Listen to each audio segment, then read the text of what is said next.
Good morning and welcome to the second of the phonocardiography lectures that we're giving. The first one we called an introduction, so we talked about how to take the heartbeat, how to measure it and interpret it for functional problems.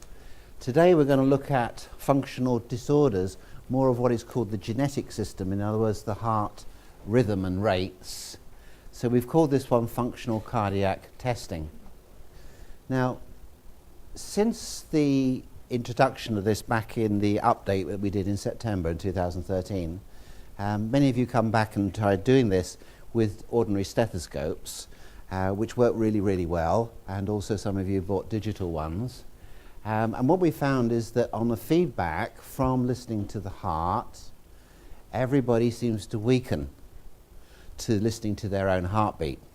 Interestingly, we found they don't usually weaken to anybody else's heartbeat, but you tend to weaken to your own heartbeat. And what we found is that the muscles associated with the heart that Dr. Goodhart taught us, which is the subscapularis, particularly this division, were the one that's primarily went weak. And we discovered that in right-brained people, which is the large majority of ourselves and our patients, that we come predominantly from our right brain, it was the left arm that weakened, left subscapularis that weakened. And the reason for this is that organs not only have neurological input to them, or efferents, but they have afferents as well. And probably 90% of organs is afferent, the nerve pathways back to the brain, not just efferents. So we'll be looking at that. So through the vagus and the sympathetics work both ways and not just one way. And some of you have come back and said, well, why is it I've got fit patients who still weaken to listening to their own heart? And I have to admit, I haven't found a single person yet, and I've probably done many hundreds more than most people have, phonocardiographs, and I haven't found one that the person doesn't weaken through. And also, I haven't found very many that fit the perfect model of a missed beat or a heart block. But most people are a combination of all sorts of things. If you notice that, if you read the phonocardiograph, you see they got a bit of this and a bit of that, and they miss a beat here, and then the beat gets higher, and then it gets lower. There are all sorts of blends and combinations, like a hologram. And we've been doing some work with, also with doing recordings and doing some work on horses, and they really are quite crazy. The beats are up and down all over the place, and we'll be discussing that because animals work very, very primarily with their autonomic nervous system, their vegetative nervous system. They live in a tense state all the time, ready for attack. And they've only got to hear you, see something, listen to something strange, and the heart changes its beat altogether. And it goes up, it goes faster, and then it slows down. And it's interesting, we all do this, but not to the extent of the animal, because we're not fighting survival in quite the same way. So I read a textbook written by a dentist in the 1980s on phonocardiography, and I get quite a lot of ideas from him. And he puts the following two slides, and I think this is really very relevant.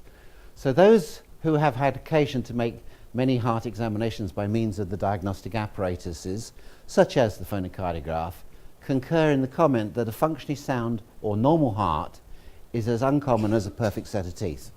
Okay? So you learn about perfect sets of teeth in dentistry, but I don't think you ever see them. Okay? They're a book, you know, perfect actual occlusion, everything joining in the way it is, and it's the same with the heart. And we've had some people who've been pretty close to perfect, but they still weaken to the sound of their own heartbeat. So nobody is absolutely perfect. Perfection in either case is dependent upon adequate nutritional factors, and we'll be looking at these because these form the real core of a lot of the work we do with particularly abnormal beats. We know now that it is the great exception to find an individual without a definite physical signs and symptoms of deficiency, and the heart is no more immune to such deficiencies than are the teeth or the endocrine system. I think this is true, but I would call this conditionally deficient, because when we've taken the weakness and we put the different eye positions in, and we've looked for people who are nutritionally deficient, and we've looked for toxins, etc., and we've looked for hypoxia, we find the majority of our patients actually show hypoxia or lack of oxygen. So oxygen, if you like, is the major deficiency that most people suffer from, particularly if they're doing activity. And as a result, or the cause of that hypoxia may be that they're deficient in minerals like iron, etc., or vitamins like B12, or coenzymes like adenosylcobalamin or folic acid. But it can be many other things, like vitamin E has an important role, as we see, vitamin C has an important role. Almost anything can ultimately cause hypoxia. So the biggest deficiency is lack of oxygen to the muscle tissues and the brain. And the reason for that may be that they are nutritionally deficient. Then when we cross-check that, we find that the vast majority of people show that they have problems within their digestive system. Okay, I would say 80% of my patients, the diagnostic entry into them through using the 5 senses is one of gustation or digestion. So this indicates that most people have digestive problems, which may include allergies to the food that they eat or intolerances, pathogenic microorganisms or macroorganisms in the gut, enzymic deficiencies, but most important, and I think it's the one which leads in the majority of our patients, is malabsorption. I think the majority of our patients don't absorb what they eat. Now, textbooks will tell us that people only absorb a certain amount. Everything that goes down here doesn't necessarily mean it gets in. Okay, let's remember that. And many times it doesn't get in because it's not in the right form. And I found that when you muscle test a patient who, for instance, needs zinc, some people will strengthen to one type of zinc, and other people will strengthen to a different type of zinc. And other people will strengthen to a third type of zinc. And you think, how on earth am I going to ever determine, which person needs zinc? Because I'm going to have to go through all 3 different types each time. But textbooks will tell you with zinc and with magnesium, which are the major 2 minerals that are deficient, undoubtedly only about a third gets absorbed from your food, which means that the compound that the zinc is in and the magnesium within the food is not the ideal type for you. So the question is, what is the ideal type for you? Is it a sulfate form? Is it a chloride? Is it a phosphate? Is it a picolinate, etc.? So hopefully we'll be able to give some answers to that at the end. Now, what we spent a lot of time in November in the first module was discussing the fundamental differences between vitamin B, one group, and vitamin G, the so-called vasodilating group of vitamin B2 and B3 family. All right, this was very important to try and differentiate the two, because they have almost opposite effects. So one is a vasoconstrictor, one's a vasodilator. One speeds the metabolism up, and the other one slows it down. So it's important to be able to differentiate between these two.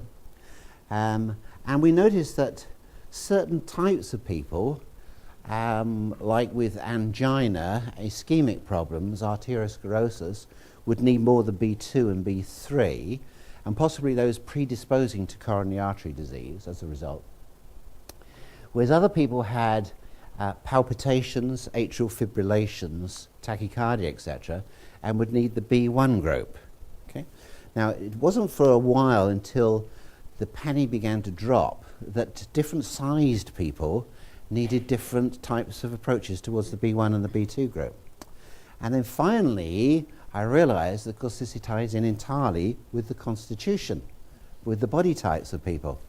So we came to the conclusion, this is why I'm going to put this slide on now, but you will find that this is important later on, and we'll go through it as a result. So what we know from previous work over the years is that red constitutional people, they're the ones who are sort of middle in height, both males and females, tend to be governed by their thyroid glands, so they generally have high metabolic rates, tend to have high levels of homocysteine. Okay, I think we're all agreed on that. And they have ApoE4 expression of the apolipoprotein E. So this predisposes them to higher triglycerides, higher cholesterol levels, higher toxic metals. So you can see a result of that with having the homocysteine, which can lead towards the breaking down of cardiovascular tissue, plus the tendency towards high cholesterol and triglycerides. And this is your heart attack person, okay, in the making. Now we know that from the red, and we made a homocysteine formula up for people, principally with pyridoxal 5-phosphate, with methylcobalamin, with folic acid with zinc to help activate those methyl groups, and we put in betaine and choline to help recycle homocysteine. And we put in vitamin C in there also to help the person metabolize homocysteine down into the amino acid cysteine. So that doesn't take too much to realize this is the red body type, isn't it? So the person with the homocysteine who needs the homocysteine formula as their multiple. Okay? They don't need vitamin B1, they need B6, B12, folic acid, and a little bit of B2 and B3 to activate those methyl enzymes. Okay? Now, green people, who are the taller ones, generally the bigger build, and we live on our adrenal glands, if you go into your family history, you don't usually have to go too far, i.e. mother, father, grandparents, before you found somebody there had angina, is a common symptom of it, arteriosclerosis, which would be intermittent claudication, and maybe had a heart attack or heart failure even. So this is the person who is of the bigger build, tends to have fantastic health, but gradually begin to fur up. Their arteries accumulate calcium into their arterial wall and cholesterol deposits. This is a green person, as we'll see. And green people are the ones who have valvular stenosis. That means the blood doesn't go through the valves because the valves don't open fully.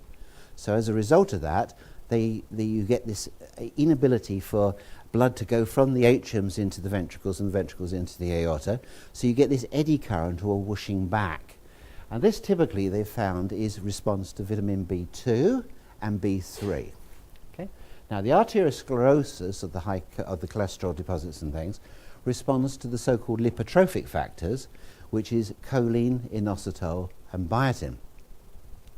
So this type of person, the green person, i.e. me and people who are on the taller side, need the vitamin G factors. We'll see that we need the B2 and B3. We need to open our blood vessels up. We need the lipotrophic factors to keep our cholesterol and triglycerides, etc., in order. Okay? Now the blue people are the shorter people generally, below 5'5", etc., and these people have the tendency towards the arrhythmias.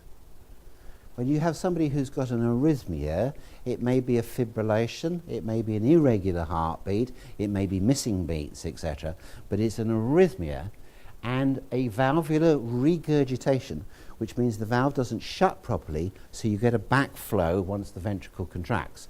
So if it's in the tricuspid or mitral, you'll get the murmur going back into the atrium, so it'll be a regurgitation after the heartbeat. Okay, after the heart contracts, it goes back in there.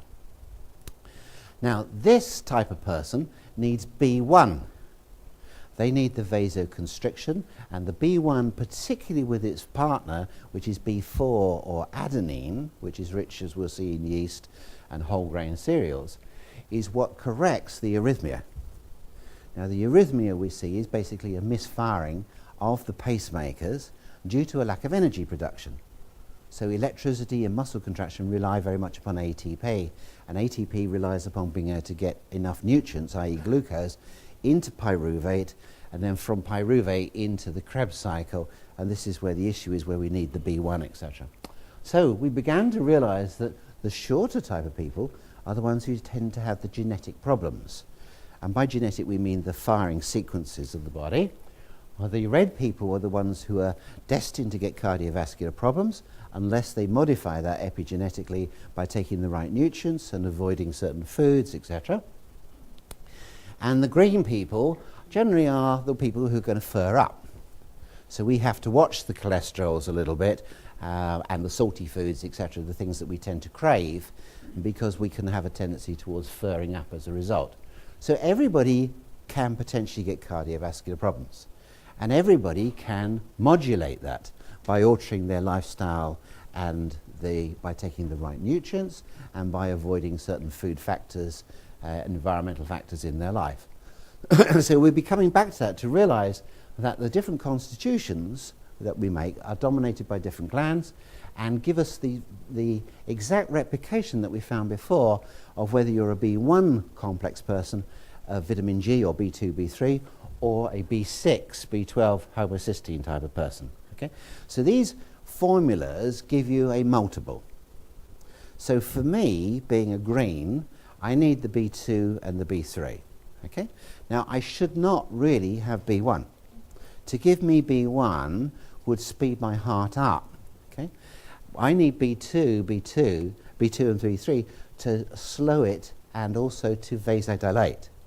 B1 is a vasoconstrictor and will increase my blood pressure. Okay? So you see, taking a multiple like a B complex for general health cardiovascular may not be such a good idea, because by the time you added B1, B2 and B3, they may be cancelling each other out. Okay? You may not actually get anywhere with it. But if we can be more specific with our work and say, right, this person is a red, green or blue, these are the nutrients. And you will find these 100% with people by simply putting the coloured acetate over their eyes and then checking them with the B1, B2, B3, etc. But it's a little bit more specific, and that's where we found it hard in the beginning, is that sometimes the people only respond to the coenzyme form of the vitamin. For instance, the red people here with high levels of homocysteine will only respond to pyridoxal 5-phosphate, not to pyridoxine. Okay, now this means that they've got a genetic polymorphism. In other words, they've got a SNP, which doesn't allow them to convert pyridoxine into the activated form, the pyridoxal 5-phosphate. So this is another enzyme expression of a red person. So you see the deficiencies of B6 or pyridoxal 5-phosphate within that red person in many other ways, many other aspects of where you would see B6 being used. They are not deficient in B6 in their diet. Many of them eat all the things that you should, brown rice, potatoes, oats, etc. But they're deficient in being able to convert it because they've inherited the polymorphism of not being able to activate B6 into pyridoxal 5-phosphate. That's another nail in the coffin for the red, because they've already got ApoE4 and high homocysteine enzyme. Okay, can't convert homocysteine into cysteine in sufficient amounts. Then they get the extra whammy of not being able to convert pyridoxine into P5P. Okay? So you can see how we're all made of these polymorphisms and these different enzyme expressions. It doesn't mean we don't convert any, because we'd be dead. Okay? And it doesn't mean we don't convert our homocysteine into cysteine, but we don't do it as well as we should. And that predisposes us. So we'll come back to the red, green, blue, but I wanted to introduce that at this stage, because if you learn very little today, you will learn that body types have different nutrients and how these are expressed in cardiovascular disorders.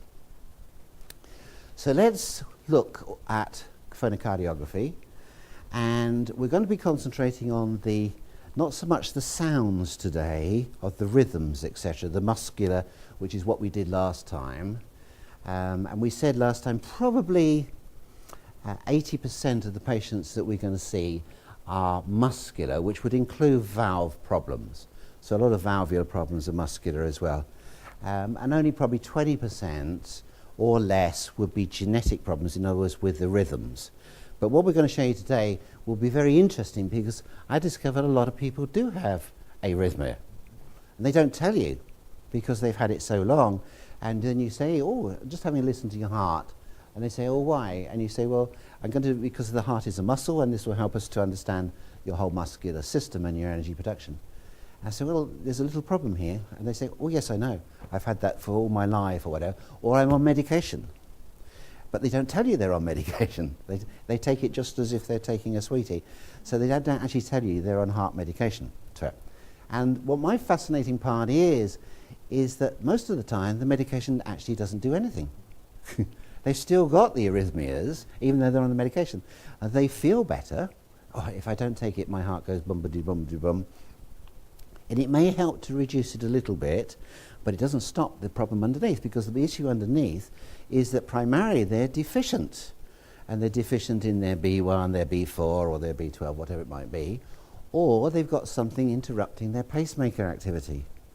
In other words, there's something interfering with that neuromuscular, wonderful inherent rhythmical device called the SA node, or the pacemaker. And that's very, very sensitive to toxins, like toxic metals and chemicals, can make it go faster. Particularly, we might be familiar with aspartame, monosodium glutamate. Any of you who've ever experienced that, and your heart goes boom, boom, boom, boom, as a result of that. It can be affected by viruses, and particularly pathogenic toxins. We know when we get an infection, our heart goes much faster. You've only got to feel your pulse, haven't you? So it's scared, and sometimes it goes arrhythmical. Okay, so it could be a toxin, it can be allergy. If you eat something, the first reaction is to get an adrenaline response, isn't it? And that makes your heart go faster, and sometimes it misses a beat and things.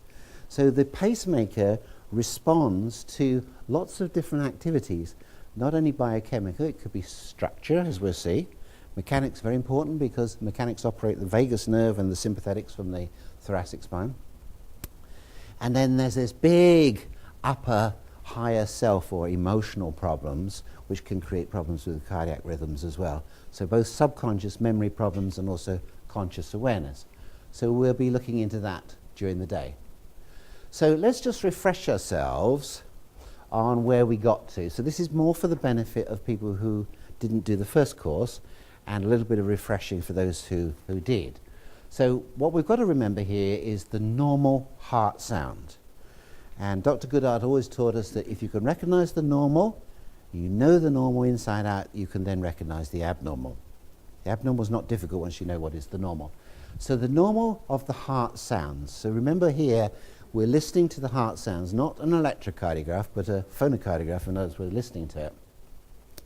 And when anybody puts a stethoscope to a patient's chest, they get two sounds, or this is what you should do. Now, many of my patients, I've only heard one sound. But which sound is it? That's the question. Without the phonocardiograph, you can't tell. With a stethoscope, you can say, yes, there's one sound, but is it the lub or the dub that's missing, or which one's low? So we know that normally we should hear two sounds, lub, dub, lub, dub. Okay? So the first sound is much louder, or should be much louder, than the second sound. So the first sound is the closing of the valve between the ventricle and the atrium on the left and the right side. So these are called tricuspid and mitral valves. So when the ventricle contracts, the blood squeezes from the ventricle into the aorta or the pulmonary arteries, and the valve snaps shut. Okay? And that's the first sound, that's the lub. Okay? So this is a reflection of the contraction of the ventricle. So in the case of the ventricle not contracting as hard as it should, it hasn't got the power that it should do, you get a soft lub.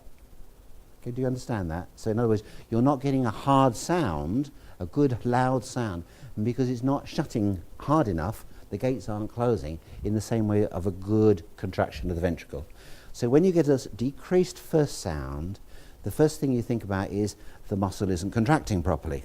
And then you go through your ideas and you think, Chris said oxygen is the most important thing, so it could be hypoxia. That's why you often find it. If there's no oxygen or lack of oxygen in the muscle tissue, it can't work properly. And that may be caused by a lack of, ultimately, as we see, calcium, magnesium. It can be the essential fatty acids, it can be B6, it can be almost anything. But it's probably the most common finding that I've found in my patients is a low first sound. Okay. Now, the second sound is when the aorta and the pulmonary artery valves close. So we pumped the blood then out of the ventricle, down the hose pipes of the aorta and the pulmonary vessels, and then the valve has to shut there. Otherwise, those semilunar valves, if they don't shut or open, the blood comes back again. Okay, so it would regurgitate back into the ventricle of the chamber. So the second sound, dub, is the shutting of the aorta and the pulmonary valves. And this is usually, we hear, because they're much smaller, half the sound of the first sound. So that's the first thing. First sound should be 2 to 3 times the loudness, the pitch, this way to the second sound. So this one's called S1, the lub, and dub is S2, the second sound. And then we have a little gap, and then we hear lub, dub again, lub, dub, lub, dub. Okay, so it goes on, hopefully. Right, now, the second important thing is that the time between the second sound and the next first sound should be twice the length of sound 1 to sound 2.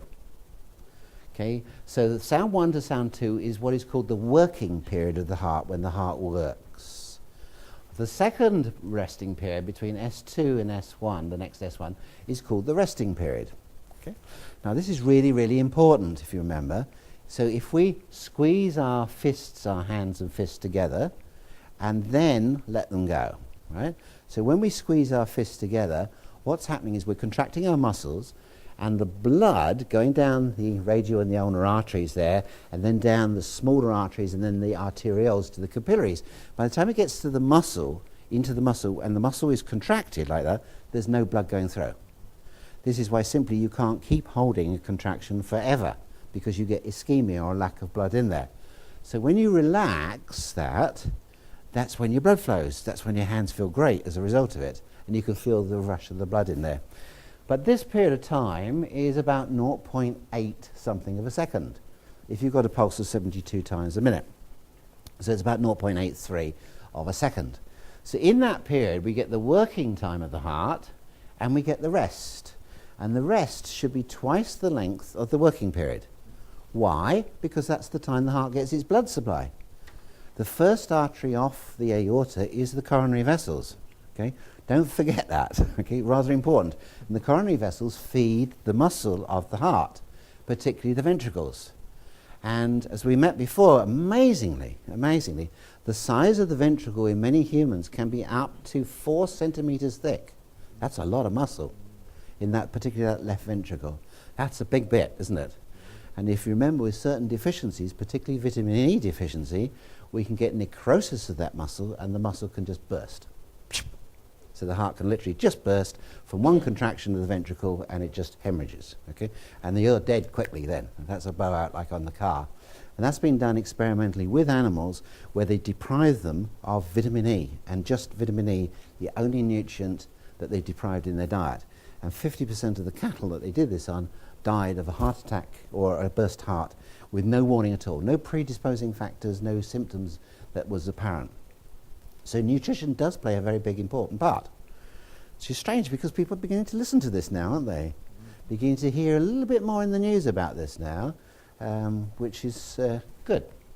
So the 2 times of the heart, 2 periods of the heart in the cardiac cycle, which is the whole thing 0.83 of a second, is we have a working period and we have a rest period. Okay, so the rest period has to be twice the length of the working period. When that rest period is decreased, this is dangerous. When it is decreased by 50%, in other words, the time is the same between lub-dub, lub-dub, lub-dub, this person is in imminent danger of a coronary. Okay? So can you predict a coronary with a phonocardiograph? The answer is much more accurately than you can with an electrocardiograph. Okay? Can you predict it with an electrocardiograph according to cardiologists? No. You can predict it after the event, or you can say you've had a heart attack or coronary, okay? But you can't predispose it. You can see that there's a arrhythmia problem, because the electrocardiography is going to pick up mainly about rhythms, electrical rhythms, as we'll see, and not so much about the function and blood supply to the heart itself. So if that period of time is decreasing, it means you're not getting so much blood to the heart. And this is the big warning for the greens. You know, the greens are now coming into trouble. Okay? So the greens are the ones who tend to fur up. Okay, so that means you're getting less blood to your heart. So the heart works harder to get the blood round and in, and that means it rests less. Okay? This is why we need relaxing. We need the B2, the B3, and as we'll see, B5, etc. B6, sorry. Okay, so here's a normal heart sound.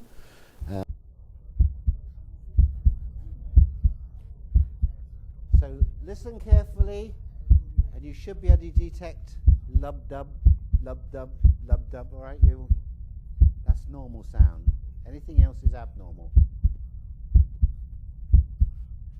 So let's just compare here the 2 periods. So when the heart contracts, it sends the pulse wave through the arteries, and this is what you pick up with your sphygmomanometer as the higher of the 2 of the blood pressures. So here, let's say in the perfect person, 120. So that period of time between the first sound and the second sound, we will go up to 120, and in the resting period, the pressure will drop back down to roughly 80. So that would be your blood pressure. So your blood pressure is a response of the contraction of the ventricles of the heart. Now we'll see a little later on that that first sound comes from an electrical discharge from the SA node, sinoauricular node, and then we have another discharge a little bit later on, just before the end of the working period. Now that working period colloquially is called systole. So systole is when the blood pressure goes up, which is the working period, and the resting period is called diastole. So I'm sure you're familiar with all these. So we can tie in the S1 to S2 period and then the S2 to the next S1 period. So that's the cardiac cycle. Occasionally, as we see, we get extra sounds in the heart. We can have a sound after the first sound, and we can have a sound after the second sound, and we can have a sound before the first sound and a sound before the second sound. So if we get a sound after the first sound or the second sound, it's because blood is going back into the chamber that it came from, which is called regurgitation. Okay. If you get the sound before the first sound or the second sound, this is because the valve isn't opening properly. This is stenosis.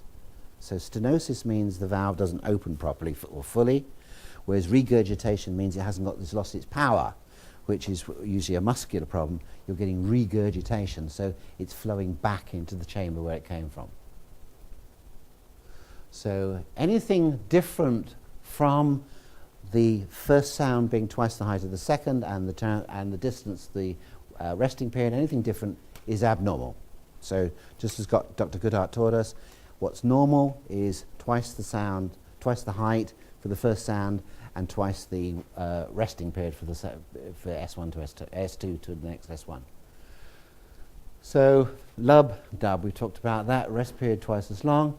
Now we looked at a few of the, or most of the disorders of the heart, and we put them down from the phonocardiograph here on the laminate. Now you've got copies of this on the first manual. You've got a brief copy on there. So let's see if we can go through. What we'll do is we'll start with the first one on the left-hand side here. All right. So this we'll start on the left-hand, on your one, the first slide there on the left-hand side. Because all you need to do there is to be able to see what the lines are doing. So on the first one here, we've got a normal heart sound. Let's get the spot maker.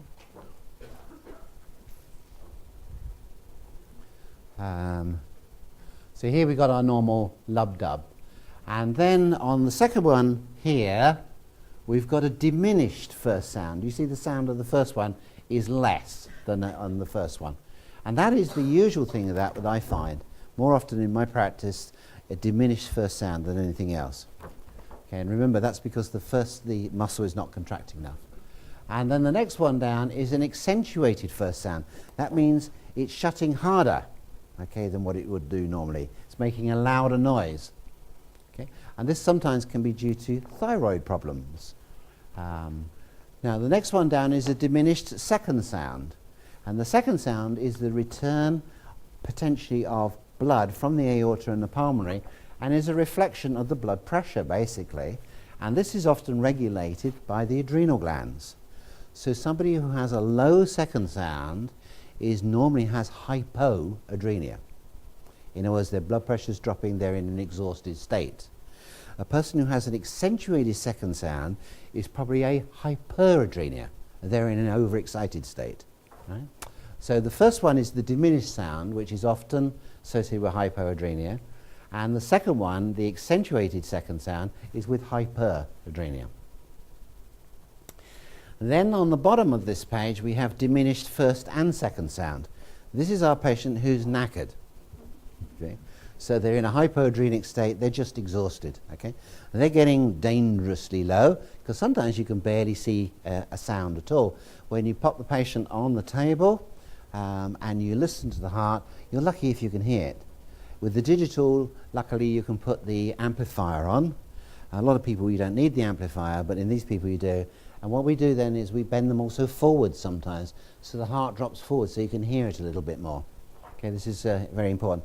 Because you're lucky if you can pick it up on some people, so you have to enlarge the picture, and you find these people really are in bad state. And some of these people will need cardiac muscle tissue extract. It's the only thing really that picks them up. They need the actual protomorphogen of cardiac tissue.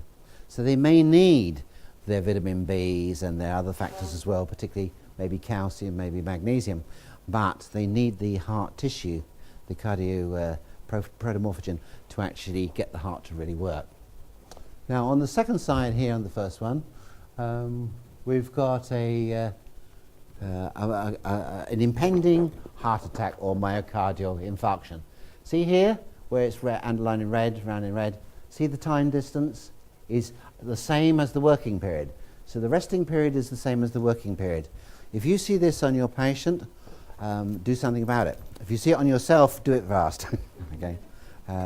We'll see here, when I first did my own one, it was a bit shorter, and the thing that helped me more than anything else to get that strict in it was vitamin C. But as we'll see, it was the smart C, because it needed the bioflavonoids as well as the ascorbic acid and the tyrosinase enzyme from the mushrooms and the potatoes, etc.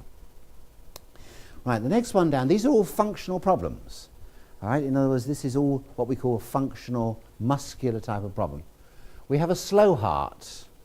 So slow hearts maybe equate with being very fit and being an athlete. But people who've got slow hearts who aren't athletes, it's a bit more worrying, because we do get people who are 30, 40, so they're not really getting an effective circulation around, particularly if they exercise. And this is often accompanied by or caused by hypothyroids. So thyroid is very important for the metabolic rate, as we know. So a slow heart may be representative of a slow metabolism, as hypothyroid. And then we have a fast heart rate, where we have tachycardia. This may be going up to 100, 120 beats per minute. Could be as fast as twice as fast as an ordinary heartbeat. And this is often associated with a hyperthyroid condition. So you begin to see now adrenals come in on the second sound. We've got thyroids on the speed of the heart, and we can go also for gonads.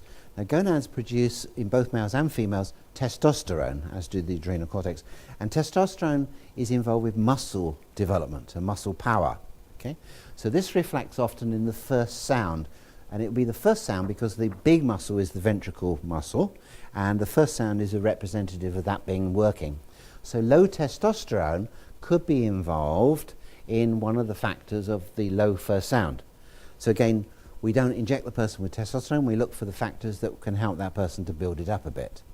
All right, so now we see most of our glands. In other words, we've got our gonads, and we'll see the relationship of progesterone and estrogen, the more feminizing ones, a little later on. So all of our major regulating glands, which are dominated, or they have the dominant one with the different body types. Okay, so you begin to see sort of picture. I begin to see why a blue person or a green person or a red person has certain problems. So thyroids will slow the heart down or increase it in the hyper state. Okay, then we've got a stenosis. That, remember, is a narrowing of the valve. So we get the sound with a stenosis before the lub or the dub. So here we've got mitral stenosis. So we've got a murmur before the lub. And here we've got a mitral regurgitation, which means we've got a sound afterwards because the valve is leaking. Okay, this is important to be able to recognize, because one will respond to the G factors, or B2, B3, and the other one with the B1. And here in this one, the bottom one, we've got aortic and pulmonary stenosis. So if we go to the next slide, at the top we've got aortic and pulmonary regurgitation, those sounds after the second sound. So they're really, no, we're going to carry on with the next one. The next one we will do in more detail in the third module, which will be about with exercise, what happens, and particularly in relation to sport. But this one is of really critical importance to the red person, and this is the aneurysm. This is where homocysteine has its disastrous effect. So homocysteine, as we know, inhibits the final formation or synthesis of collagen. It inhibits the lyso-oxidase enzyme, and therefore doesn't give the strength to collagen. And what most people forget is that arteries are muscles, and muscle tissue, as we see, are held together by collagen or glue, and they're somewhat elastic, so they need the elasticity as well. So the danger with high homocysteine is you could burst, and a burst is when an aneurysm actually goes completely and perforates. You have no warning of this. Now, if that burst is in the brain, it's called a stroke. Okay, but if it's in the heart, or around the heart rather, particularly in the aorta, it's called an aortic aneurysm. And unfortunately, most of these are right at the beginning of the aorta itself. So with care, once you become skilled with this, you can detect the sound after the first sound, but before the second sound, but only over the aortic area. So you listen over the aortic valvular area, and you will hear this sound in the middle. Now, if you've got a red person with this murmur only on the aortic sound there, after the first sound, but before the second sound, and then they need investigation, because the red person has got the tendency to ApoE4, to high homocysteine, and the inability to convert pyridoxine into pyridoxal 5-phosphate. You want to get these people straight away onto the homocysteine or the red formula. Okay, so those are really all our muscular problems. So now what we're going to do today is we're going to concentrate on the genetic system, as it's called, in other words, the beating. So the next one here is we've got a presystolic gallop. That's an extra sound before the first sound. And then we've got a pulsus alternans. And what this means is that the first or the second sound go up and down. Up and down. So you have somebody who has a normal ratio. First sound is twice the sound of the second, and everything's fine, but they all go down and then they all go up in amplitude. So it's an arrhythmia in amplitude, not in beat. Okay? And if you remember from the last module and what we've been teaching on workshops and things since that, this is the exact mechanism caused by a cranial fault. So the cranial fault causes this pulsus alternans. So whenever you see this, or even if you listen to a heart and you get a louder sounds and then quieter and louder sounds, you will find this most often is in time with the breathing. So what's happening in the breathing is it's altering the amplitude of the heart.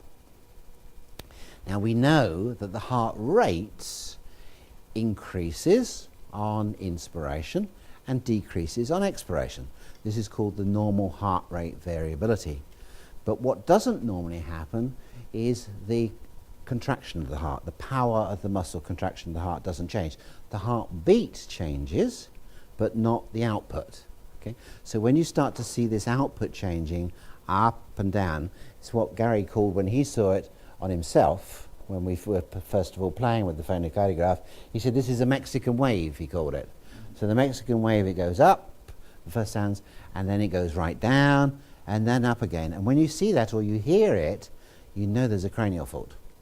So the fastest way is to clear that out at the beginning. So before you even start doing a patient, you want to just pre-examine the patient, and then one of the first ways that I do is I put the coloured acetate on, left and across both eyes, and then left eye, right eye, and then we leave the acetate on and we just simply get the patient to breathe in deeply, retest, and breathe out and retest. And if they change on inspiration or expiration, or more commonly on both, then they have a cranial fault. And what we showed you is how to do that cranial fault by working inside the mouth on the maxilla, usually on inspiration. And we found that there was a love-it-brother relationship, or a synchronous one, on the sagittal suture and also on the pubic symphysis. So all the midline sagittal sutures were affected.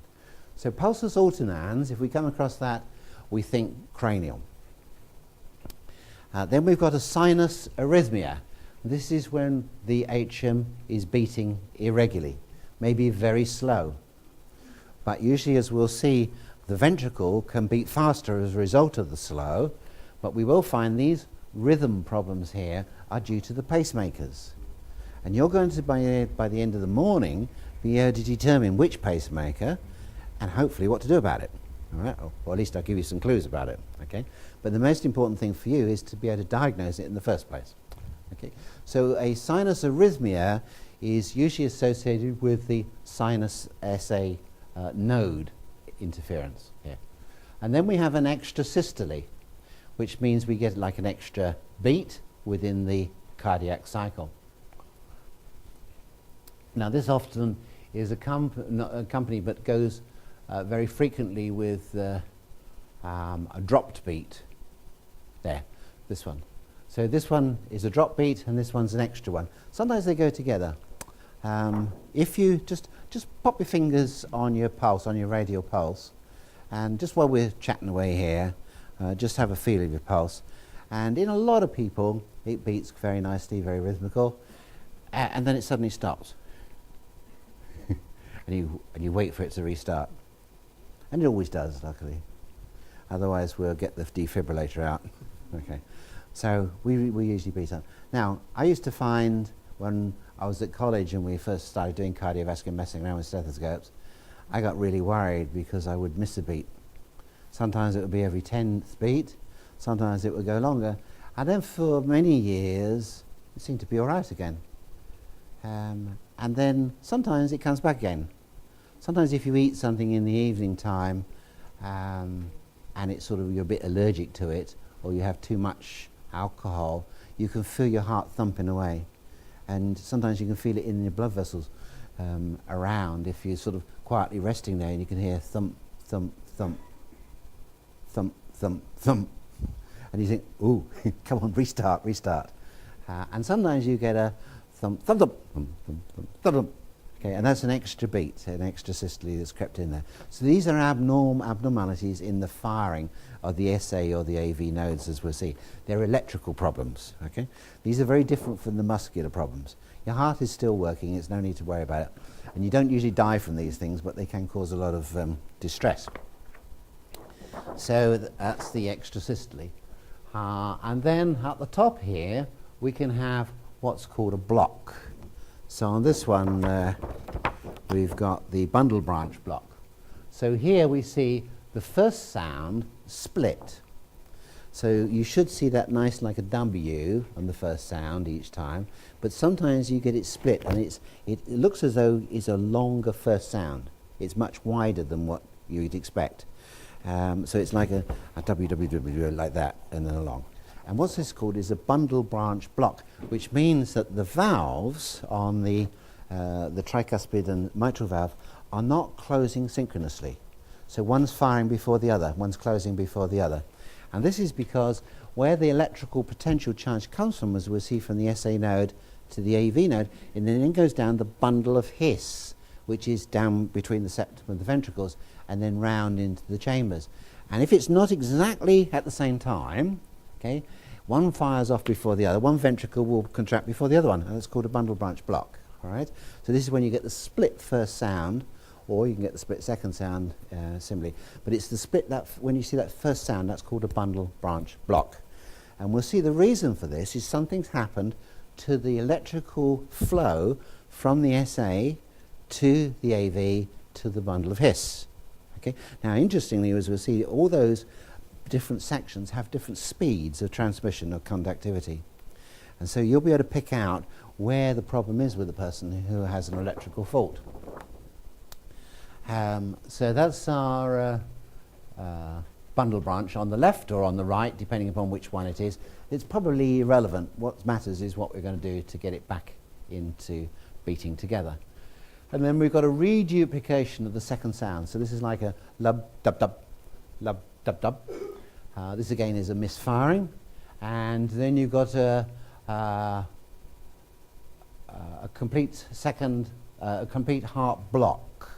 Now a heart block means we're not getting a beat. So that's when we get not just a drop beat, but you're getting an extended drop beat. So you're getting lub dub, lub dub, lub dub, lub dub, and you're waiting and waiting and waiting for the next beat to come. And luckily it usually does. So people don't usually die from that. But on the other hand, you know, as long as it restarts again. Okay? Otherwise, that's when the cardiac go quiet. Okay? So we've got on our drop beat. And the last one, the patent ductus, is not something we'll deal with from our functional point of view. This is a medical situation where you get the blue baby because you're getting blood going across the ventricles because of the septum defects. So those were all the functional problems on that side, really, and the muscular ones. So the electrical, but it's called genetic, is on the other side, and that's what we want to concentrate on today.